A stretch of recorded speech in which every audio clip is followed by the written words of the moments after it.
I inherited my grandfather's property in rural Pennsylvania almost by accident. My parents were both only children, and by the time Grandpa died, there was no one else to take it. He had lived on that land for decades, tending to a few acres of forest and meadow. The house itself was a mishmash of old architecture timber walls from a 19th century cabin, half-rotted floorboards, and a single stone fireplace so massive it felt like an ancient monument. Despite the place's obvious disrepair, something about it drew me in, compelled me to visit and see if maybe I could fix it up, or at least understand why Grandpa was always so fervent about never selling it. The day after I arrived, I found myself searching through the piles of dusty boxes scattered in the attic, rummaging for anything of value. Most contained old clothes, worn tools, or water-damaged letters, but then I opened a small chest, hidden in a dark corner behind a heap of rotted wood. Inside lay a family diary, one I didn't recognize. Its leather cover was cracked and faded, but the words on the first page were still legible in swirling black ink. Property of the Rosenfield family, 1844. I had no idea we had ancestors in this area dating back that far. My family never talked much about their past. Curiosity piqued. I settled onto an old wooden stool, coughing at the dust swirling in the attic light. I flipped through the pages. The diary chronicled a man named Thomas Rosenfield, who had settled the land well before it was officially deeded. He wrote about clearing trees, planting crops, and surviving brutally cold winters. But as I read on, the entries took a darker turn, describing a specific spot in the forest he referred to only as the mouth. At first, Thomas's mentions of this mouth were vague, just notes about a strange sinkhole or pit near a creek on the property. But deeper into the diary, I encountered unsettling details that put a chill in my bones. The entries described the pit as though it were alive, capable of speaking and whispering indecipherable words, especially at night. Thomas wrote with increasing obsession, claiming the mouth asked for offerings, first small animals, then larger. In exchange, it gave him knowledge. He never quite explained how it communicated, only that he could sense its voice from the depths of the earth. I skimmed faster, heart hammering, until I reached a passage near the end.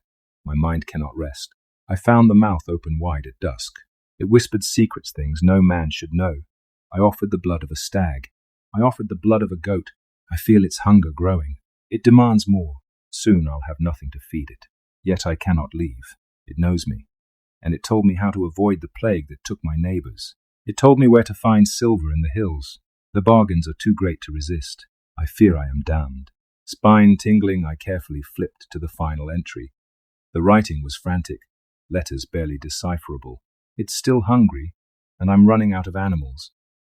It knows my thoughts. It knows where I sleep.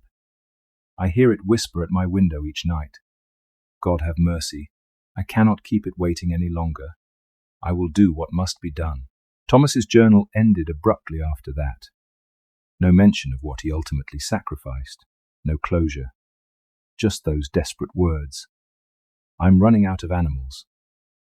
I stared at the date. 1846.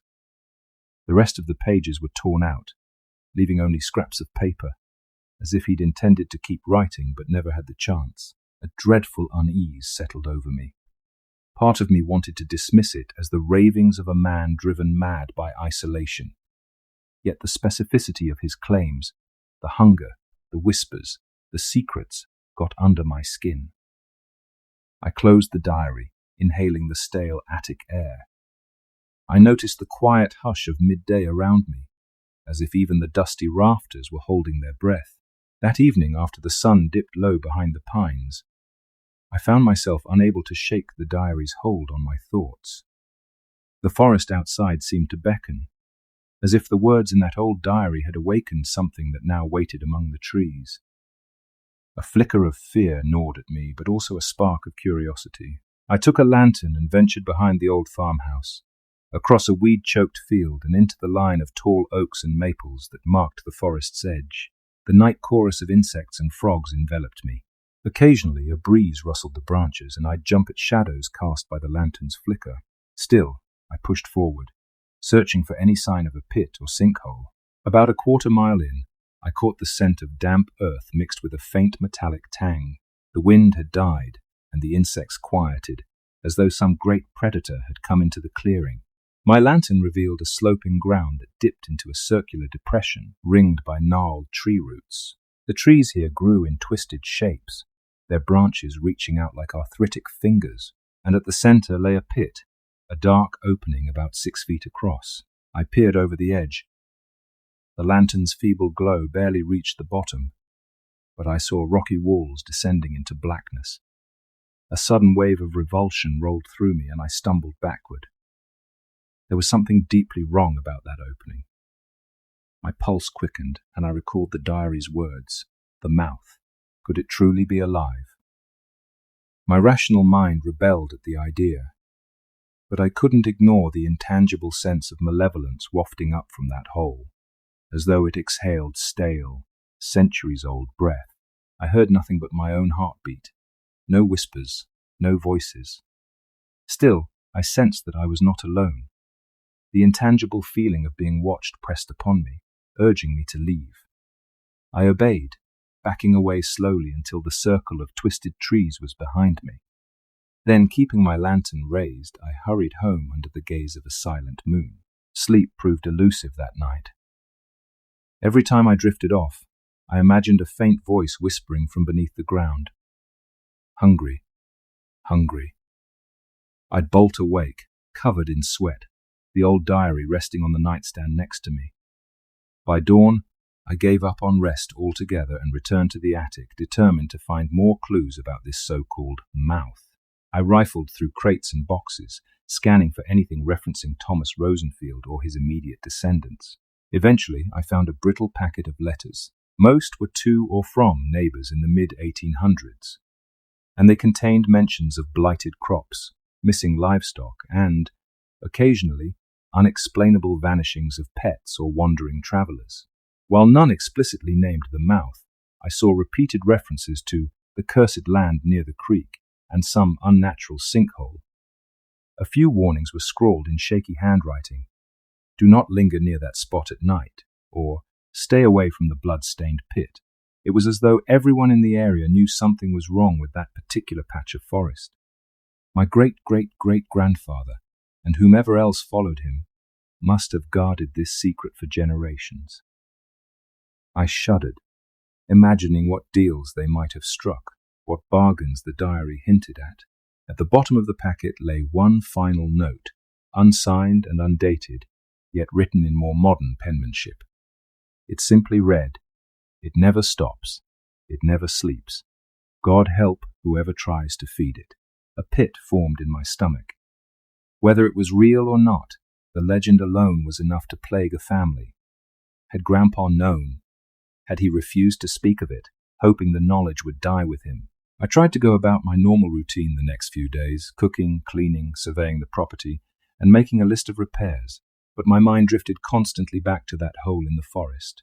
Each time I stood at the kitchen window and gazed out, I swore the pines in the distance looked darker, more foreboding. I felt an odd compulsion to return, even as my instincts screamed in warning. Finally, one afternoon, I decided to do a more thorough inspection in daylight. I strapped on hiking boots, grabbed a flashlight and rope, and made my way once more to the clearing. Beneath the sun, the area looked less menacing, but no less eerie. The trees were indeed warped, as if they had grown around something toxic in the soil. The pit's opening gaped silently, a mouth waiting to swallow light and sound alike. Standing there, I realized no animals were visible in this part of the woods. No birds, no squirrels, no insects buzzing around. The quiet was absolute, unnatural. I approached the pit slowly, peering in with my flashlight. The walls descended about 10 to 15 feet, then curved away, making it impossible to see the bottom. A wave of dizziness washed over me, as though the pit exerted a strange gravity. I felt a tingling in my fingertips. My breath quickened. A part of me wanted to throw rocks in, to see how deep it went. Another part wanted to turn and run, vowing never to return. But I was rooted there, transfixed by the darkness. And then I heard it, a faint whisper. My heart nearly stopped. It didn't sound like wind or an echo, but an actual voice, hushed, sighing from deep within the earth. I couldn't make out words, only a breathy resonance. A cold sweat broke across my forehead. For a moment I considered leaning closer, but terror overrode curiosity. I scrambled backward, nearly tripping on tangled roots, then fled the clearing. For hours afterward, I could still feel that whisper reverberating in my ears, a sibilant hush that seemed to say, "Blood, feed me," or something equally grotesque. Whenever I tried to tell myself I was imagining things, the memory of that voice argued otherwise. That evening, in the safety of Grandpa's old living room, I steeled myself and returned to the diary, determined to glean how Thomas had initially interacted with the mouth. The first mention of offerings was tentative, like he'd stumbled upon the solution by accident. He'd cut his hand near the pit and noticed the whispers intensify. Over time, he discovered that leaving small amounts of animal blood made the voice grow clearer, revealing secrets, useful information about crops, weather, hidden resources. The cost, however, escalated. Thomas wrote about guilt gnawing at him. "I have fed it rabbits, chickens, a stray dog. Each time, the mouth rewards me with knowledge. I am ashamed, but the benefits are undeniable." Soon, rabbits and dogs were insufficient. He started talking about sheep, goats, a horse. As the animals grew larger, so did the monstrous demands, and presumably, the secrets bestowed became more valuable or more intimate. Then came references to the pit's intangible power. Thomas believed it could invade his dreams, urging him to continue feeding it. He tried stopping once, but claims he awoke one night to find himself walking to the pit in a trance, carrying a slaughtered lamb he didn't remember killing. "Its voice is inside my skull. I cannot escape. I do not wish to, for it has promised me salvation." I shivered. The entire dynamic reminded me of a fable about a demon's bargain temporary gain in exchange for horrifying debt. I realized with mounting horror what the final lines meant. "I'm running out of animals." Thomas likely resorted to an even darker offering. Nothing overtly strange happened for 2 days after my second trip to the clearing. I tried my best to ignore the sense of foreboding that clung to me. Then, on a damp morning, I woke to a metallic smell coming from outside. Alarmed, I opened the back door to find a small smear of blood on the doorstep. My heart jumped. Had a wounded animal crawled here? Or was it something else? Following the thin trail of droplets across the backyard and into the forest, I felt my stomach twist. The pattern of the blood was not random. It formed a continuous line, as if carefully dripped or dragged. My mind raced with the possibilities. Maybe a deer had been shot by a hunter and stumbled onto my property, but the trail went straight toward the clearing. There was no sign of any struggle or footprints, only the steady line of crimson. By the time I reached the twisted trees, my pulse hammered in my ears. The ground near the pit was disturbingly clean, but I noticed fresh spatters of blood staining the roots that encircled it. A sickening realization slammed into me. Something or someone had offered a sacrifice to that hole last night. And the trail of blood leading back to my house wasn't an accident. It was a message or a marker. I pictured that mouth in the earth devouring flesh and blood. A surge of nausea gripped me. My rational side insisted this had to be the work of a disturbed person playing a macabre prank. But my fear spoke a different truth, that the pit had awakened again, hungry after a long dormancy, and it somehow knew me, just as it had known Thomas. After making the grim discovery, I rushed back home, locked the doors, and spent the rest of the day pacing. The shadows of the old farmhouse felt claustrophobic, the musty smell tinged with something mouldy, like grave dirt. I called the local sheriff about a possible wounded animal near my property. He said he'd send someone to check, but I could tell he considered it low priority. That night, I dreamt of the pit. In my sleep, I stood at its edge under a blood-red moon, gripping a struggling goat that bleated in terror. My hands moved of their own accord, slicing its throat. Dark blood streamed into the pit, and from the darkness rose a deep voice, half whisper, half growl, promising me answers to every question I'd ever had. I felt a twisted mixture of horror and fascination, as though the act of violence was simultaneously repulsive and liberating. The voice caressed my ears, whispering promises of success, wealth, health, secrets about my neighbors, predictions of the future. I awoke drenched in sweat, my sheets tangled, my heart hammering in my chest. I felt soiled by the dream, as if I'd truly committed the act. The echo of that voice lingered in my mind, beckoning me back to the pit. I tried to calm myself, remind myself it was only a nightmare. But the memory of it was so vivid an experience that seemed more real than waking life. Morning brought no solace. The day was grey, drizzle pattering on the roof. The sheriff's deputy arrived around noon, walked around the yard, found little but a faint blood residue that the rain had mostly washed away. He chalked it up to an injured deer. No body, no footprints, no reason for alarm. He left a business card and told me to call if I saw anything else. Frustration welled inside me, but I managed to thank him politely. Nobody else could understand the existential dread that Diary had awakened. And I wasn't exactly eager to say, "Hey, by the way, there's a cursed mouth in the woods demanding blood sacrifices." After the deputy left, I stood in the kitchen staring out at the forest. A dull ache throbbed behind my eyes. The diaries, the letters, the bizarre events. It felt like a net tightening around me, ensuring I couldn't just walk away. The property was mine, the legacy was mine, and the mouth evidently knew that. I could leave, sure, but would it follow me? Would the nightmares stop? I wasn't sure. A strangled laugh escaped my lips, half hysteria, half disbelief. I had never been one for superstition, yet here I stood, contemplating how to escape a family curse. My reflection in the window looked tired, haunted. I almost didn't recognize myself. The next night, the whispering began in earnest. I was in the living room reading, trying to distract myself, when a sudden hush fell outside. No crickets, no wind.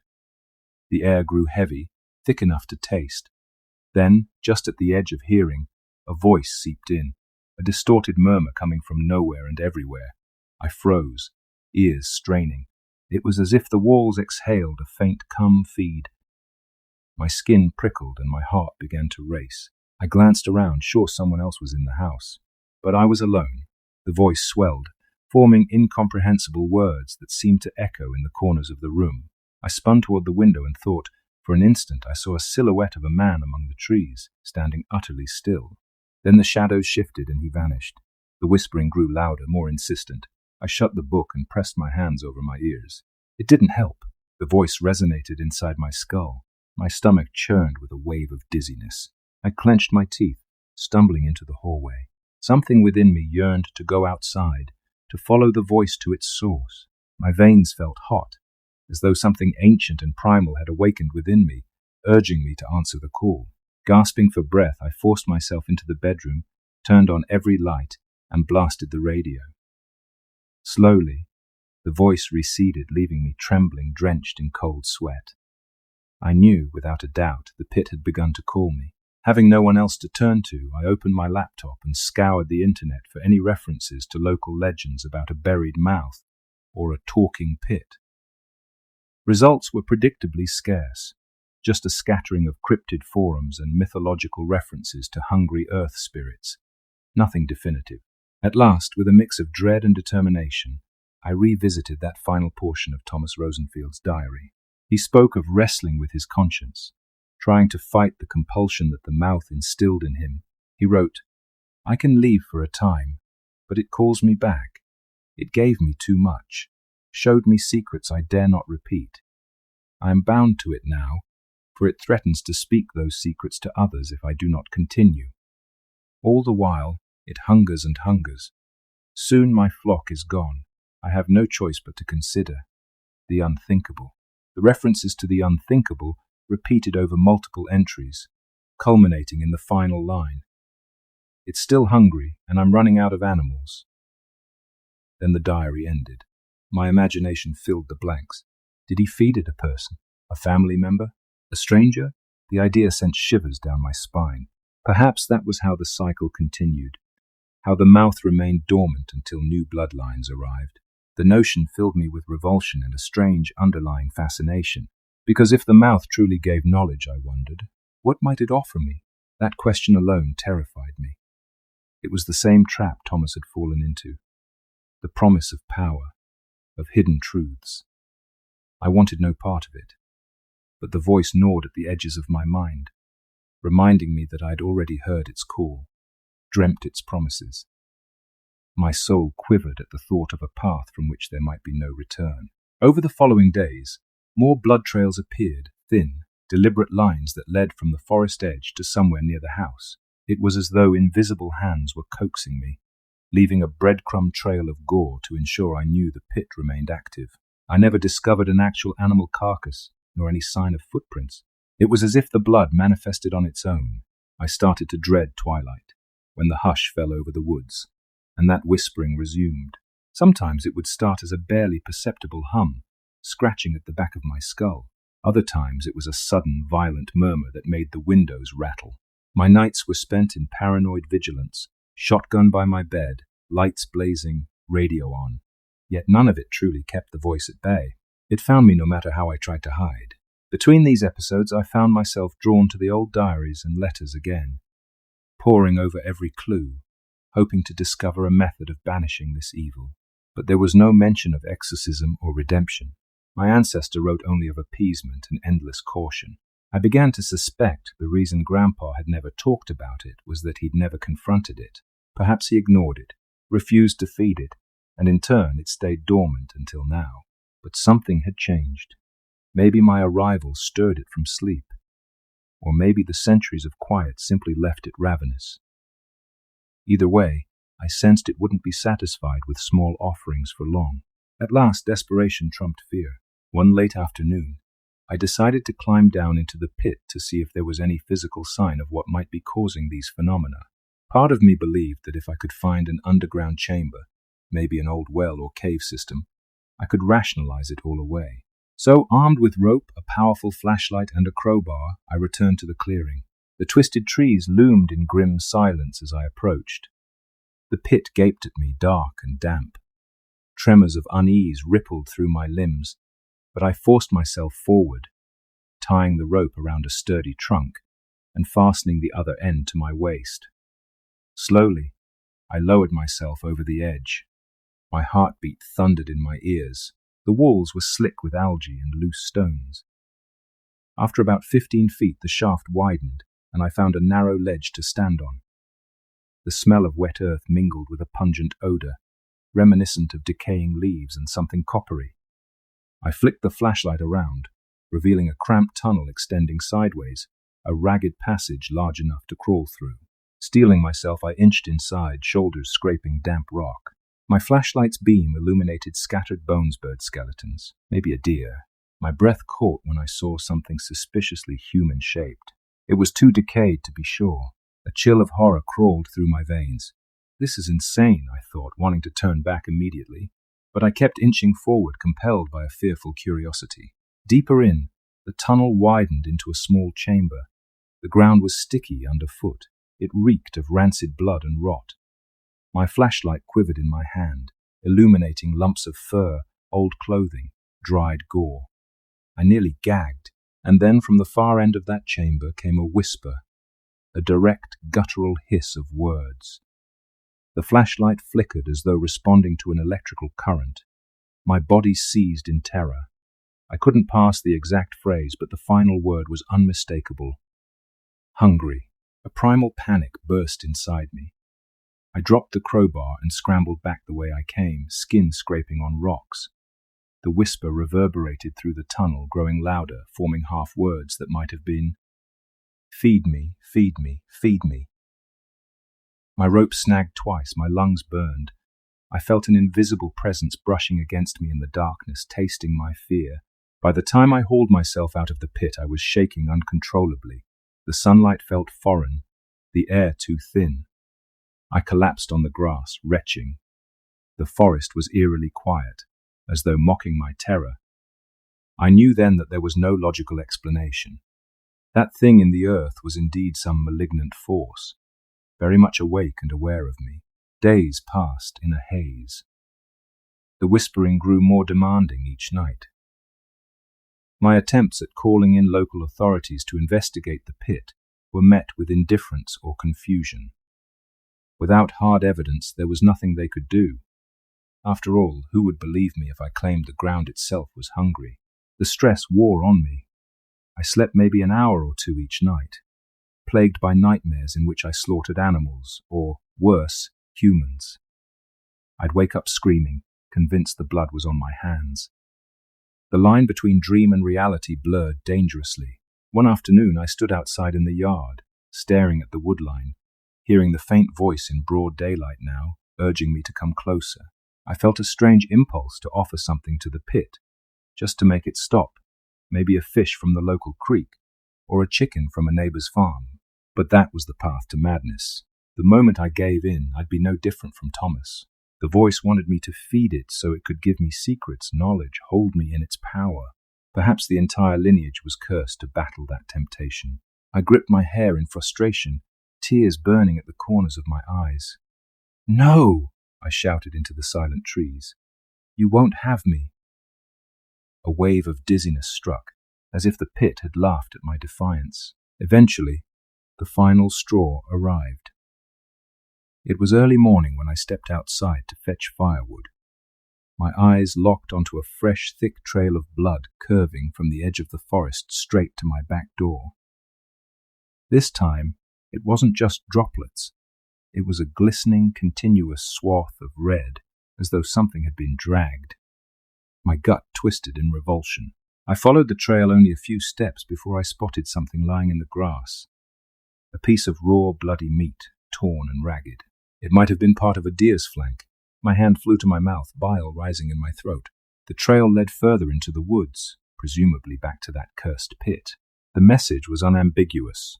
The mouth was bringing its kill to me now, demanding I complete the offering. My head spun with horror and rage.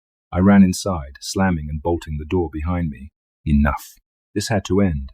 The pit would never stop unless I did something drastic. Thomas's diary provided no solution, but perhaps there was a way to bury it literally.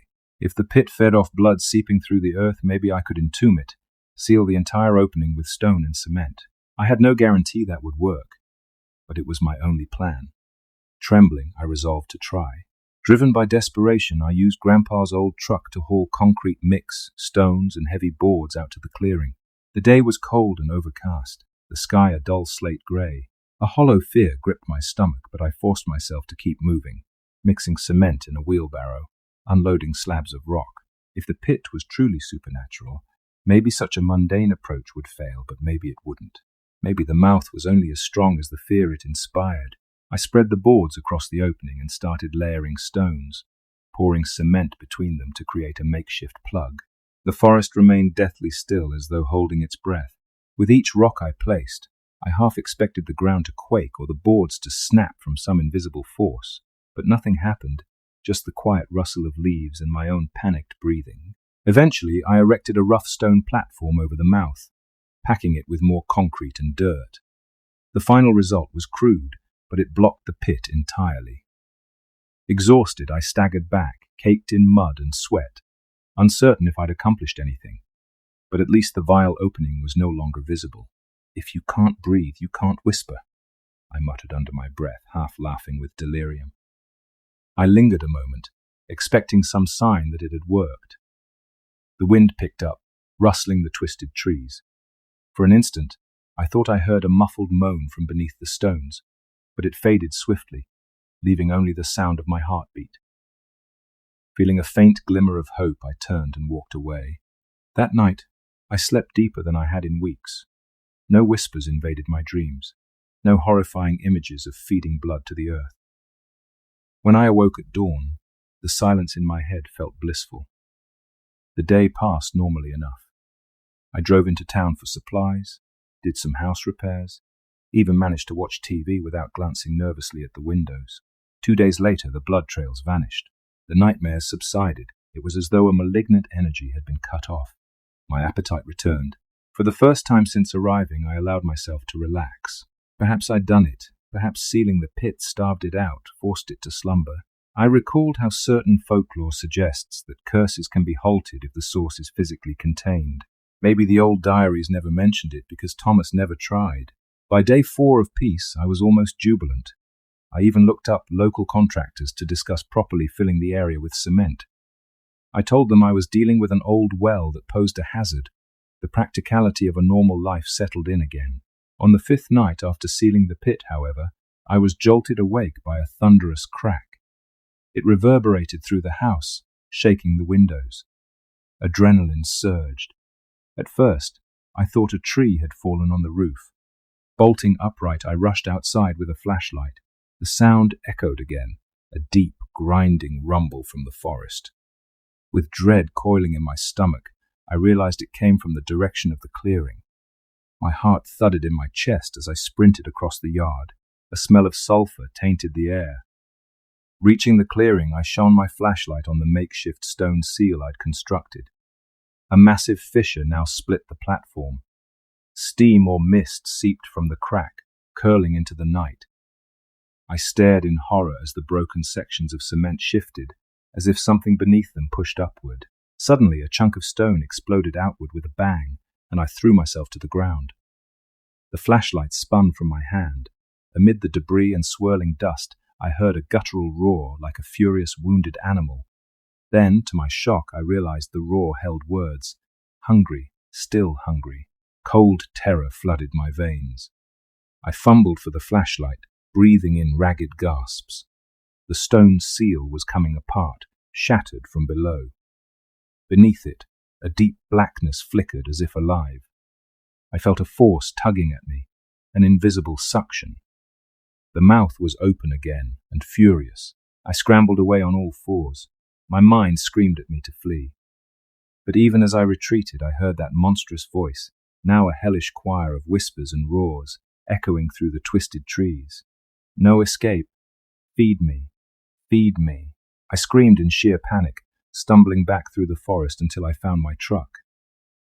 Tires spinning on muddy ground, I floored it, heading for the safety of the house. My plan to seal the pit had failed, perhaps even worsened the situation by enraging it. Back home, I locked the doors and windows, turned every light on, grabbed my shotgun and paced in terror. The voice resounded in my mind, unrelenting. You tried to silence me, but I will have your blood. The words pounded through my skull with a feverish intensity. I braced myself for the unthinkable. Perhaps the pit would extend its corruption out of the ground entirely. A frantic thought emerged. Maybe the pit required a final living sacrifice to quell it once and for all. But the idea revolted me. I couldn't commit murder. Another possibility flared, self-sacrifice. The notion took root in my hysterical mind. Thomas had talked about lacking animals. In his final entry, maybe he offered himself. Perhaps that was why the diary ended. Could that be the only way the mouth ever truly slept? Tears streamed down my face. My hands shook so badly I could scarcely hold the shotgun. The whispers crescendoed, filling my head with seductive promises and horrifying threats. Bring me flesh, or come yourself. I refused to feed it another living creature. I'd been pushed beyond fear into a kind of mad resolve. Fine, then. If that was the only solution, I would put an end to this torment on my own terms. Let the curse die with me, before it could claim anyone else. Pale and shaking, I grabbed a gas can, stepping into the blackness of the yard. The forest loomed, and the voice in my head amplified, as if sensing my intention. I forced myself forward, ignoring the cold wind that lashed my face. The blood trails on the ground seemed to glow under the moonlight, beckoning me onward. At the clearing, I saw the pit wide open, a ragged gap in the earth. The stones I'd laid were strewn around, the wooden boards splintered. The stench of decay and sulphur choked the air. From the darkness of that gaping hole came a wet, slithering exhale, an anticipation of a meal. With trembling resolve, I began pouring gasoline around the perimeter of the clearing, on the twisted trees, on the edge of the pit. The voice hissed in my mind, desperate or enraged, it was hard to tell. I kept my distance, splashing the last drops on the soil. Then I lit a match. Instantly, fire whooshed to life, racing around the circle. The flames rose high, devouring branches and creeping toward the pit's edge. Thick smoke billowed upward. The mouth roared, an unholy sound that rattled my teeth. I drew closer, the heat scorching my skin, and pointed the shotgun at the opening, my tears evaporating in the flames. "You will have nothing," I screamed. "No more blood." In a final crazed act, I tossed the shotgun aside and stepped closer to the pit, letting the flames lick at my clothes. The ground quaked beneath my feet as the mouth bellowed from its depths. Time seemed to slow. I prepared to leap into the flames in the hole beyond, hoping my sacrifice and the inferno would seal this evil forever. Suddenly, a massive gout of flame erupted, knocking me backward. I landed hard on the ground, nearly unconscious, my vision blurred with swirling sparks. The last thing I saw before darkness claimed me was the clearing consumed by hellish fire, the twisted trees burning like torches, and the pit's orifice enveloped in a torrent of glowing embers.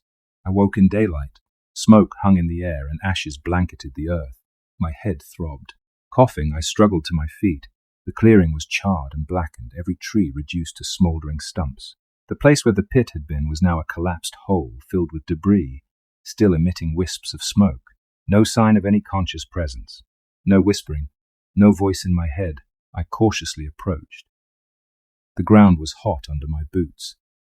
The edges of the pit had caved in, forming a mound of ash and burned stone. It looked like the entire structure had collapsed inward, sealing itself in a tomb of rubble and dirt. An eerie silence reigned, broken only by crackling embers. Somehow I was alive, though singed and bruised.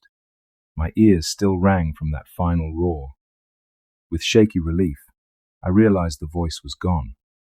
Whether by the fire or the partial collapse, the mouth had been silenced, or so I hoped. I stared at the destruction, sobered by the horrifying struggle I'd just endured. I left the property soon after, unwilling to remain on land so deeply marred by ancient malevolence. I sold it at a pittance to a local conservation group, explaining that the area was badly burned and not fit for agriculture or habitation. Part of me feels guilty not disclosing why it was truly cursed, but I couldn't bear to speak of it. Even now, I have nightmares about that voice calling me, about blood seeping through the floorboards to feed a ravenous mouth in the earth. Occasionally I check the online records to see if anyone ever attempted to rebuild. So far, no one has. The forest regrows slowly, year by year. I wonder if the mouth sleeps beneath that rubble, biding its time. On stormy nights, I sometimes jolt awake, half certain I hear it whisper through the wind. Still hungry, and that is my story, my family's dark inheritance. A pit in the earth that devours blood and offers secrets. My ancestor's final diary entry, "It's still hungry and I'm running out of animals," haunts me. I almost joined him in that final sacrifice. I can only hope my actions buried the mouth for good. Yet some nights, in the darkness behind my closed eyelids, I see the flicker of a new blood trail, leading from a lonely forest straight to my door.